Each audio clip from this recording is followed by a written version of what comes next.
when we were talking earlier, you said, everything happens for a reason. And, that's a big thing in my podcast. It just keeps coming up over and over and over. And a lot of people see that or, are realizing that and saying it on our podcast. So it's a theme that runs through our podcast.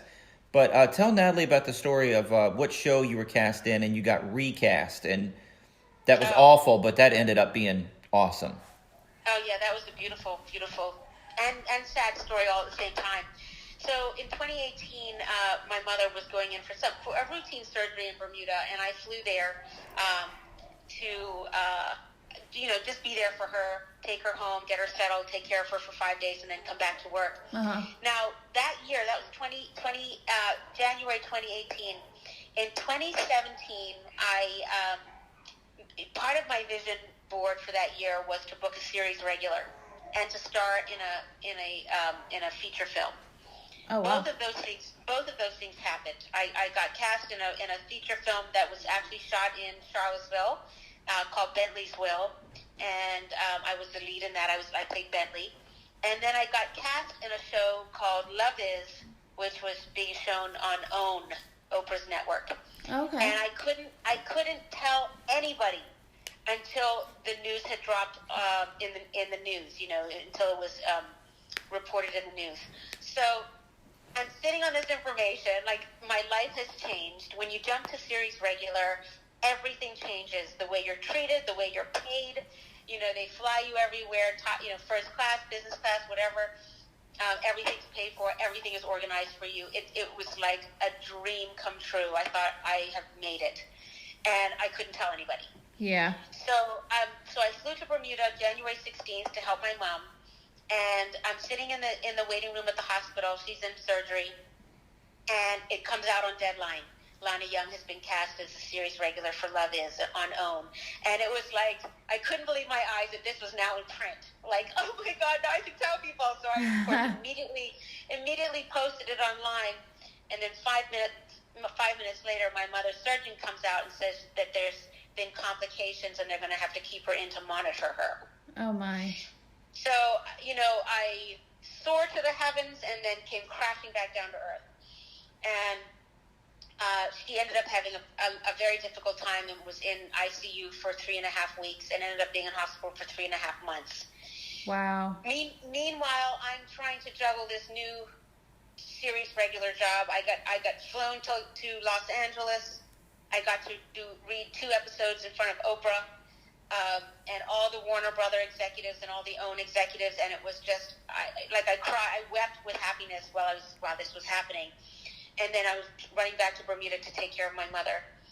I got to shoot my scene with Mara Brockakill, who was the creator of the show. Who she also did Girlfriends and Being Mary Jane and shows like that.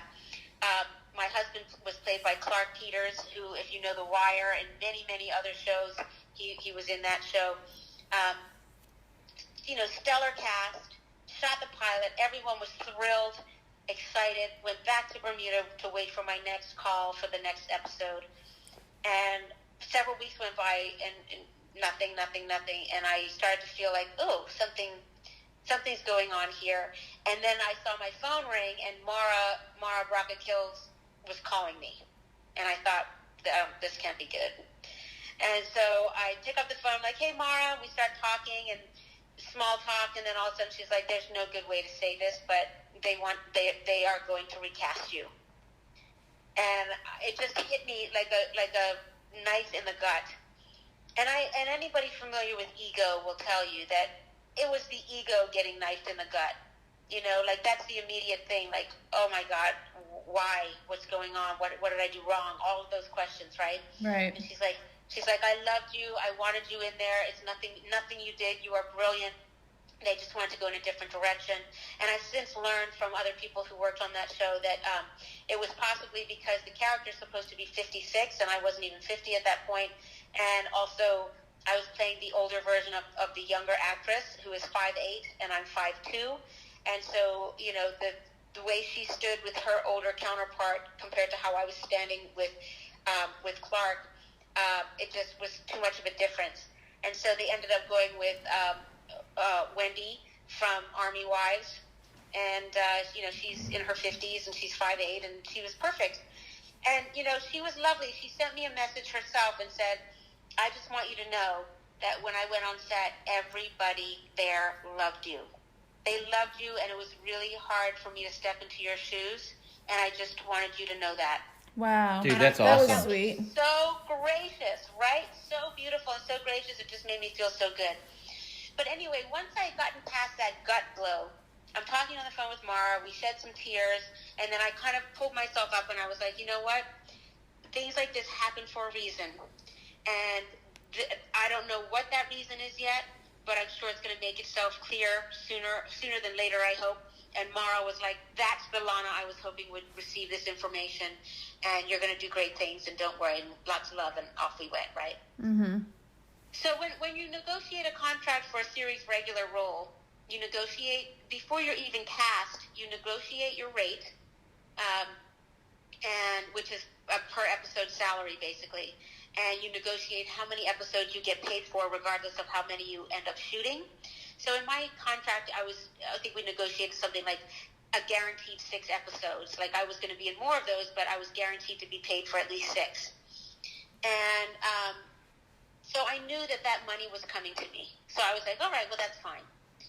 Anyway, payday time, and they paid me for the whole season. Wow. And I was able to stay in Bermuda and take care of my very sick mother for a whole year and not worry about a thing. And there you go. And I was like, that's what this job was. This job was to give me that freedom to take care of my mother. That's all. It wasn't amazing. for the job. It was for that gift. Yeah. That's amazing. That's awesome.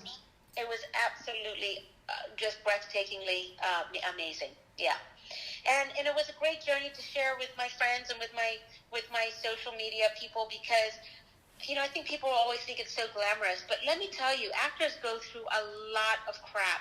We have a lot of heartbreak, a lot of disappointment, and I think it's just as important to share those as it is the successes, and also to share how to navigate those things and how to manage it healthily, so that you can sustain, so that this business is sustainable for you. Do you know what I mean?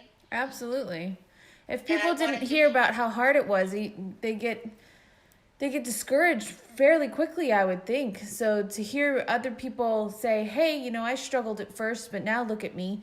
I have this huge IMDb page, and look at all the work I've done, but it wasn't always easy. That's encouraging. That helps instead of just showing all the glitz and glamour. So yeah. Exactly. And the interesting thing is, what people forget is that if you're making an impression through your auditions and the work that you're doing, people are talking about you. Networks are talking about you. Studios are talking about you, even though you don't know it. And when I got cast as a recurring guest star on a show called Ambitions, which is also on OWN, and on my first day on set, one of the executive producers, Sheila Duckworth, came over to me. I went over to her and introduced myself to her. And she's like, "Oh, yes, I know you, Lana. Yes. I was just on the phone with OWN last night, and they're so happy you're back on the network," and blah, blah, blah. And I was like, what? Wow. So you might be sitting at home licking your wounds going, "I suck," or "I'm a failure," but don't waste your time on that energy, because if you did your job well, regardless of whether you still have it or not, people will notice, and they will be talking about you, and they will be trying to figure out how to get you back. And they're writing scripts in their basement or doing something behind the scenes, and they're thinking of you when they're writing it. And you don't know, because they're using from what they know in life to write that script. And you're one of the people that's in their life. You made an impression on them, and that role might be for you. Yeah. Exactly. And I think it was Maya Angelou who said, people may forget what you did for them, but they'll never forget how you made them feel. That is so important in life. I know that, I feel like it's not something I try to do. I just really, like I said, when I was a little girl, I was talking to strangers. I just really love people, and I'm very curious about people. So, and I'm also very grateful. And I don't know whether that's just coming from Bermuda and finding myself in all these sets, that, from the person who's putting my comfort shoes on my feet or grabbing a coffee or directing me in the show, it doesn't matter what role they're playing in that crew. they are important to me, and they are interesting to me, and I'm grateful to every single one of them. And I think it's important for people to realize that when you walk on set, you know, everybody there is helping to make that wheel go around, regardless of whether they're a background actor or the lead actress. You know, don't treat anybody better than anybody else. Yeah. Everybody helps everybody helps that wheel turn around.